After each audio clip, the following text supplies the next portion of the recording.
Good morning, ladies and gentlemen. Labadiena, ponios ir ponai. Norėčiau perduoti savo šalies, Jungtinės karalystės linkėjimus jums. Džiaugiuosi galėdamas prisijungti čia šį rytą prie jūsų ir sveikinu Sauliau jūs už tai, jog surengėte tokį įspūdingą konferenciją labai svarbią temą. Na, aš nesu labai jau tas tikėtinas asmuo, kuris galėtų kalbėti apie diabetą. Buvau toks iki tol, kol neteko nuvesti savo dukros, 4-metės dukros dėl acidozės. Jai buvo diagnozuotas diabetas, liga, apie kurią mano šeima nieko neišmanė. Po to, kai jai buvo nustatyta ši diagnozė, kartu su žmona buvome iškviesti į ligoninę. Mums davė apelsiną ir didelį švirkštą, kad galėtume pasipraktikuoti, kaip suleisti insuliną. Kaip suaugęs žmogus, man buvo labai sunku tiesiog savo pirštais pasirūpinti, kad nykščiu įspausčiau tą švirkštą. Ir gydytojai ir seselėms pasakiau, tikrai, juk turėtų būti lengvesnis būdas, kaip reikėtų suleisti insuliną. Kažkur dingo sesutė ir po kiek laiko grįžo su labai gražiu vienkartiniu švirkštu. Sakau, puiku. Įsivaizduokite, kaip 4-metė turėtų suvaldyti savo ligą, savo būklę. Aš sakau, gerai, mums tiks šie švirkštai. Ir man tada sakė, ne, juos reikia nusipirkti. Jungtinėje karalystėje pas mus yra socialinė medicina, paslauga, kuri yra prieinama visiems, bet ji nėra nemokama, mes turime už tai mokėti labai daug mokesčių. Aš galvau, kad tai yra tiesiog beprotiška, tai jog yra sistema, kuri priverčia mane susimokėti už vienkartinius švirkštus akivaizdžiai reikalingus žmogui sergančiam diabetu. Tai buvo toks nušvitimo momentas man tuo metu. Aš suvokiau, kad aš galiu jų įsigyti, bet yra labai daug žmonių, kurie to negali padaryti. Tad būtent tada ėmiausi kampanijos už tai, kad tokie švirkštai būtų prieinami visiems žmonėms, kurie yra priklausomi nuo insulino.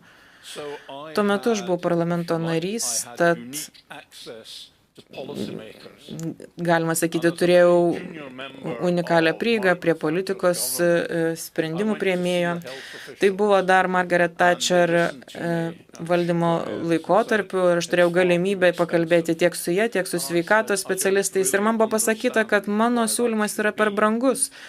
Ir aš tiesiog pasakiau, kad nesuprantu, kodėl taip turėtų būti, nes šį švirkštą galima naudoti ne kartą, tol, kol jį galima išmesti.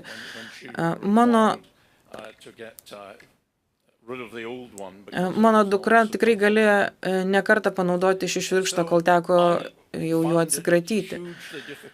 O kitoks naudojimosi būdas buvo tikrai nepatogus. Tad man teko atsiremti į sieną, nes tiesiog sveikatos reikalų ministerija nerado tam lėšų. Tad išsigelbėjimas atėjo iš labai keistos vietos. Parlamente buvo paskelbta, kad vyriausybė dalina nemokamai švirkštus narkotikus vartojantiems, siekiant sumažinti živ plitimą. Tai buvo gan pragmatiškas sprendimas sudėtingam sveikatos reikalų klausimui. Tad aš kreipiausi į sveikatos reikalų ministrą, ką jis ketina daryti dėl žmonių, kurie yra priklausomi nuo insulino ir kurie negali gauti tokių nemokamų švirkštų. Jis, kad ir kaip gražiai šnekėjo, bet galiausiai man pasakė ne. Aš galiausiai kreipiausi į premjerę, nes turėjau tokią galimybę, nusinešiau tą stiklinį švirkštą ir tą vienkartinį švirkštą turėjau kitoje rankoje. Nežinau, ar žinote, bet Margaret Thatcher buvo pramonės chemikė. Prieš tampant vyriausybės vadovę. Tad, ką aš jai sakiau, jis suprato puikiai. Tačiau, žinoma, sveikatos reikalų departamentas, ministerija labai priešinosi dėl didelių išlaidų mano pasiūlymo. Per kitą susitikimą su premjere aš klausiau, ką galime padaryti. Ir ji man sako, tik tais jūs galite nutraukti tą ciklą. Kadangi sveikatos reikalų departamentas pernelyg išpūtė tą sumą, kuri buvo reikalinga, mums galiausiai pavyko imtis priemonių. Aš tą supratau, kad kai turi prieigą prie politikos sprendimų priėmėjo, tai gali imtis pokyčių, nes daugelį metų buvo daug aktyvistų, kurie bandė padaryti kažką panašaus kaip ir aš, bet jie neturėjo tiesioginio ryšio su politikais, kurie gali imtis tų pokyčių.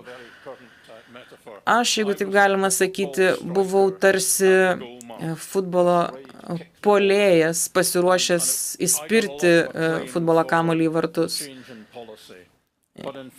Aš siekiau to pokyčio politikoje, tačiau iš tikrųjų nuopelnas turėtų tekti tiems, kurie dalyvavo toje kampanijoje daugybę metų ir jiems nepavyko to padaryti.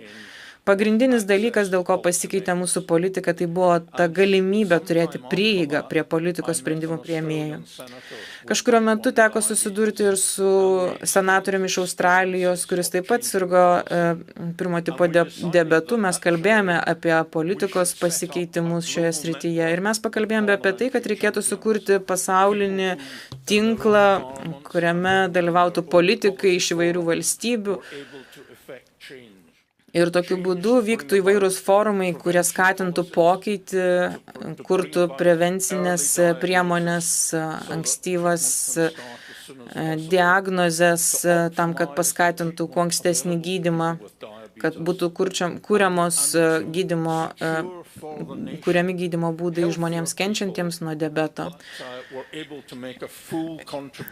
Ir tokiu būdu būtų galima prisidėti prie pagalbos žmonėms kenčiantiems nuo šios ligos ir taip pat prie visuomenės sveikatos gerinimo. Man tokiu būdu teko susitikti su įvairiais specialistais šioje srityje ir sveikatos reikalų ministrais, bet svarbiausia ekonomikos reikalų ministrais, asmenimis, kurie atsakingi už atitinkamų savo šalių ekonomikos augimą. Ir aš jiems turėjau galimybę pasakyti, kad nežiūrėkite į išlaidas sveikatai kaip į išlaidas tik šiam sektoriui. Žiūrėkite į tai kaip į investiciją į jūsų ekonomiką. Žmonės, kuriems negalią sukelia diabetas, kuriems dėl diabeto sutrinka rega, sutrinka inkstų veikla ar kyla kitos problemos, tai yra asmenys, kurie negali produktyviai prisidėti prie šalies ekonomikos, prie visuomenės kūrimo. Aš galėjau įvardinti visiems tiems asmenims, kokias išlaidas sukelia diabetas ir kokias išlaidas itin sukelia tie asmenys, kuriems kyla įvairių komplikacijų dėl diabeto, nes kiek tenka investuoti į šių žmonių gyvenimo kokybę.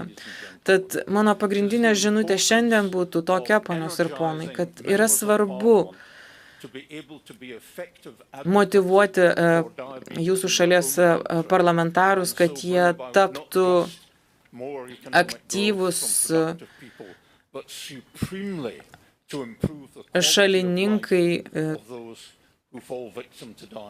tų, kurie kenčia dėl diabeto ir šios ligos pasekmių.